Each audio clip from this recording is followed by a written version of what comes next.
Welcome to my channel. तो नमस्ते, सत श्री अकाल, स्वागत है आपका हमारे वीडियो में। तो आज मैं आपके लिए लेके आई हूँ वही कुछ स्पेशल चीज। तो जानिए क्यों ना कुछ आज नया ट्राई करें, किस तरह से आप कैजुअली वियर की हेयर स्टाइल बना सकते हैं बताऊँ मैं आज आपको।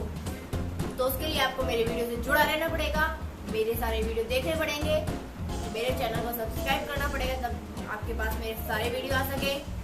तो जानिए आप इतना तो कर ही सकते हो, कर सकते हो ना, तो करिए, सोचिए मत, तो कर भी दीजिए।